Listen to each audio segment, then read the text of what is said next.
Justo, estás en la frontera, ¿no? Del conocimiento, que es lo que hace el científico, y está muy bien, pero claro, también hay como que bajar a tierra o verlo, ¿no?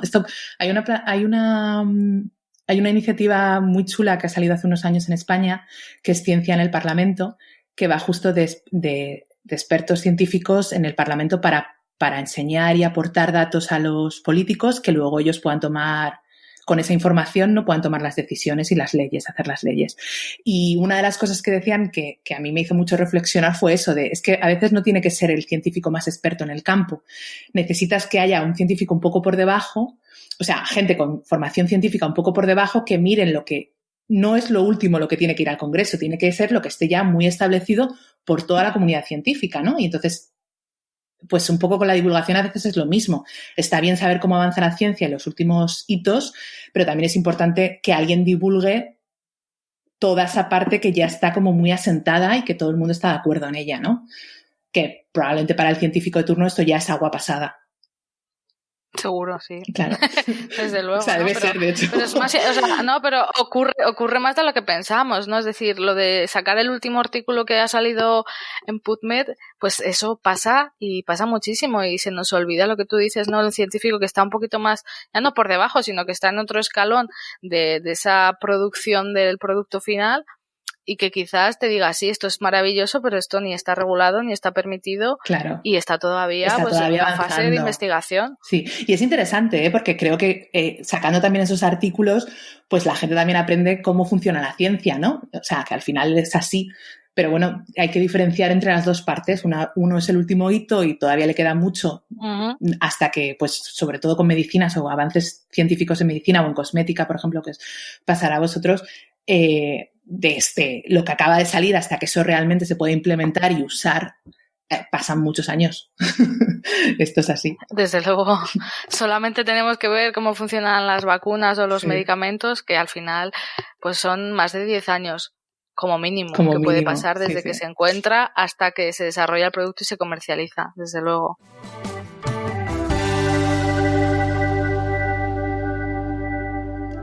Otro de los temas que tratas en el blog es a los pequeños científicos. A mí es el que más, por así decirlo, también más me gusta, porque creo que es muy importante inculcar desde pequeños el pensamiento científico. Ya sea desde observar los insectos en el parque, jugar con las sombras, oler, tocar diferentes ingredientes.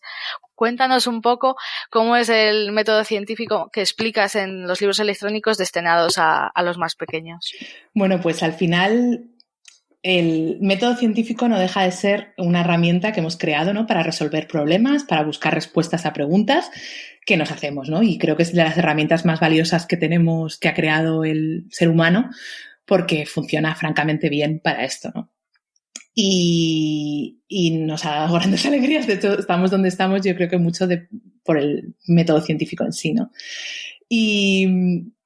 Pero claro, cómo se lo metes esto a los niños. O sea, yo creo que el método científico tiene muchísimas ventajas para todos, tanto para adultos como para niños, ¿no? Hay un post en el blog que son 9 beneficios que tiene el método científico en tu día a día.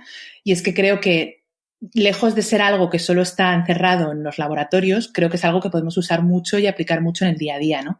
Y que tiene infinidad de beneficios, ¿no? Por decir solo algunos, pues espíritu crítico, capacidad de superación, saber diferenciar un hecho de una opinión, estimula el aprendizaje, la creatividad, fomenta la curiosidad. O sea, bueno, podemos hacer una lista infinita, ¿no? De ventajas. Y entonces, ¿cómo hacemos que los niños, que era un poco tu pregunta, se empapen de esto? Se interesen. Sí, se interesen. Yo creo que hay que, bueno, por un lado, normalmente la ciencia en clase o en el cole nos la enseñan mucho como aprender datos científicos, ¿no? Pues aprendes por qué ocurre esto, por qué pasa esto y ya está. Y quizás se queda un poco más corta a entender cómo se consigue eso, cómo funciona la ciencia, ¿no? Cómo logras, cómo funciona todo ese proceso que hay detrás, cuál es la lógica que hay, cuáles las implicaciones que tiene eso que has descubierto, ¿no? Todo eso quizás se queda un poco más corto. Y yo creo que para enseñárselo a los niños, bueno, hay maneras muy didácticas de hacerlo. Yo creo que hay que diferenciar un poco entre etapas, porque por edades, ¿no? Por decir una manera. Hasta los 4 años se supone que los niños no distinguen bien lo que es la realidad de la ficción. Entonces ahí, pues obviamente tiene una cierta limitación, pero aún así creo que podemos hacer mucho por fomentar el espíritu de asombro, las ganas de aprender, el de cómo los padres y los educadores nos enfrentamos a cada vez que hacen una pregunta, ¿no? Hay una charla TED maravillosa que habla un poco de esto, de que si el niño te dice ¿qué le pasa a esa lombriz en el suelo? ¿Cómo te enfrentas tú a ella? Dice, pues es una lombriz y punto, o te sientas con él y lo ves e intentas mirar, ¿y qué hace la lombriz ahora? ¿Y qué está haciendo? ¿Y te has fijado en esto? Y luego llegamos a casa y a lo mejor buscamos un libro o miramos un vídeo, ¿no? Y entonces vamos como indagando y esto pues obviamente incentiva mucho que los niños tengan ese espíritu de asombro y esas ganas de aprender. Y luego para niños más mayores, yo creo que ahí ya podemos empezar a pensar en hacerse preguntas, en razonar sobre lo que ven, escribir, hacer experimentos con ellos, ¿no? Ahí, por ejemplo, las guías de experimentos en el blog están muy enfocadas en eso, justo, en que puedas hacer experimentos con ellos y además que pregunten, que miren, que intenten sacar conclusiones por ellos mismos, ¿no? Ya es como una edad que ya empiezan a razonar mejor y a diferenciar ese poquito entre realidad y ficción, ¿no? Y ya para niños más mayores, más de la adolescencia, pues todo lo anterior, obviamente. Y creo que también pues buscar soluciones, ya puedes hablar mucho más de la diferencia entre dato, hecho y opinión, consultar diferentes fuentes y contrastarlas, ¿no? Yo creo que todo esto pues son herramientas al final que nos vienen bien, tanto ese niño se dedique luego a ciencias, se dedica a letras o se dedique a economía o a cualquier cosa, ¿no? Sea fontanero. Son recursos que siempre vienen bien y que son muy útiles. Bueno, al final yo creo que hoy en día todo el mundo está en contacto con la ciencia, ¿no? Porque un simple ordenador o un teléfono, eso ya es ciencia, ¿no? Eso lo veamos de la manera que la veamos. Es decir, que independientemente de lo que se vayan a dedicar en el futuro, como tú dices, es muy interesante que fomentemos este pensamiento crítico, este interés científico, porque al final todo es ciencia, ya sea de una disciplina u otra, y les va a ayudar mucho sobre todo a razonar las cosas un poco con más objetividad. Sí. No, es justo lo que tú dices, es que estamos rodeados de ciencia en todo, desde el medicamento que te tomas hasta de simplemente cómo funciona tu cuerpo o la tecnología que estamos usando o que tú y yo estamos haciendo ahora este podcast gracias a que tenemos internet, ¿no? Todo esto está en nuestro día a día y tener un cierto conocimiento, ya no solo el conocimiento de cómo funciona todo, sino saber un poco cómo avanza esto y en qué cosas se basa, pues te da herramientas, te da poder al final, ¿no? También dicen que una sociedad más informada en ciencia o con más cultura científica es una sociedad que es más democrática y más y que es menos manipulable y que tiene mayor conocimiento, ¿no? Y al final, bueno, pues yo creo que en los últimos años, los años que vienen, la tecnología va a coger un peso muy, muy grande y creo que es aún más importante casi que entendamos cómo funciona y sepamos tener este espíritu crítico con ella, ¿no? Sí, bueno, las tecnologías, para mí es algo que en ocasiones creo que se abusa mucho, ¿no? Y que ralentizan este pensamiento crítico debido pues a un abuso y que ya que tenemos toda la información a golpe de clic, perdemos, ¿no?, ese interés científico y nos creemos absolutamente todo, ¿no?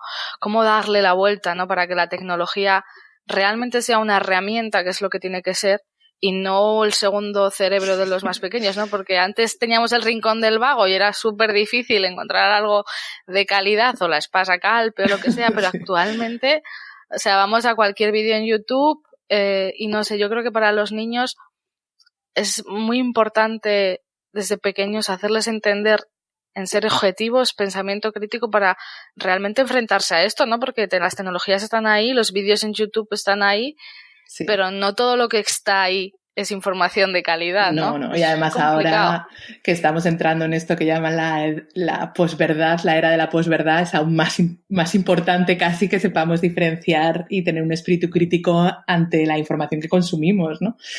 Pero bueno, volviendo un poco a tu pregunta de cómo usar la tecnología como herramienta, yo creo que, bueno, como tú dices, es una herramienta y como cualquier herramienta puede ser buena o mala, o sea, ahí depende qué uso le des, ¿no? Y yo creo que lo que tenemos que intentar es que fomentar que nuestros niños sepan usarla y sepan sacarle el jugo que tiene sin caer en lo que dices tú del segundo cerebro, que me ha encantado. Yo creo que ahí, bueno, volvemos a hacer un poco la diferencia entre las dos edades, ¿no? Con niños muy pequeños, pues como material de búsqueda, pues mira, esto, hemos visto la lombriz en el suelo y ahora queremos buscar información, pues venga, vamos a buscar una serie de vídeos. Vamos a buscar información que sea útil, vamos a aprender a buscar esta información y a sacarla y a sacarle la información que queremos, ¿no? Y esto es súper interesante y yo creo que sí que fomenta pues estas ganas de aprender y de asombro, ¿no? Obviamente aquí con la ayuda de los padres porque son todavía niños muy pequeños, ¿no? Pero luego no dejar de manos cosas como los libros, como material más didáctico clásico, por decirlo de una manera, ¿no? Y luego... Y razonar con ellos, sobre todo yo creo que también para niños más mayores, razonar con ellos lo que buscamos, las diferentes fuentes, si es fiable o no es fiable, que puede haber un sesgo, enseñar los datos, el problema con los algoritmos, ¿no? Simplemente que tú entras a Google y si siempre buscas un tipo de cosa, Google te va a responder con ese tipo de cosas. Entonces, al final tú no estás viendo todo, estás viendo solo una parte o simplemente el que está en la primera de la búsqueda no es porque sea el mejor, es porque es el que más clic recibe, ¿no?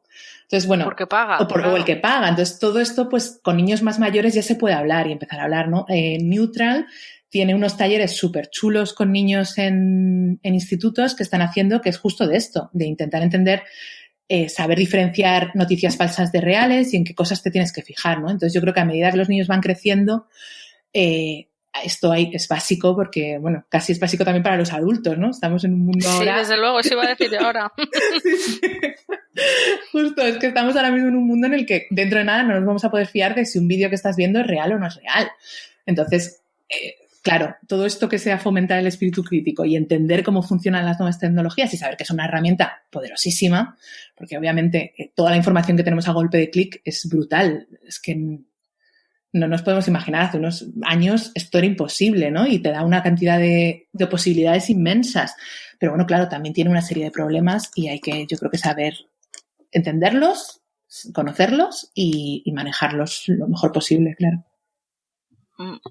Y bueno, ya siguiendo con las herramientas, ¿no?, que podemos darles ya a los más pequeños o mayores, y ya que ha pasado esta vorágine del Black Friday, vamos a recomendar, yo creo que algo que deberíamos volver a tener en nuestras casas, que son libros educativos o libros destinados a esto, a que nuestros niños se inspiren y bueno, y tengan ganas de seguir adelante, ¿no? Porque realmente quedarse en el sofá viendo vídeos de YouTube no hace mucho por su cerebro y por su pensamiento crítico ni nada. Entonces, yo creo que fomentar este mal empoderamiento, porque se está usando también muy mal esta palabra, pero bueno, empoderamiento de los más pequeños, de decir, jolín, tengo como referente a esta científica o me gusta este libro porque investiga sobre animales, etcétera.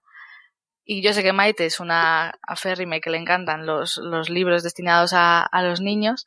Pues, ¿qué recomendaciones o qué libros te gustan a ti para los más pequeños? Sí, bueno, pues sí, a mí me gustan mucho porque, bueno, siempre, aunque hay buenas herramientas online, y a ver, al final nosotras trabajamos el medio online, entonces vamos a decir que hay buenos, o al menos lo intentamos, hay libros fabulosos y creo que no son imbatibles, no se puede, el poder de un libro no se puede comparar.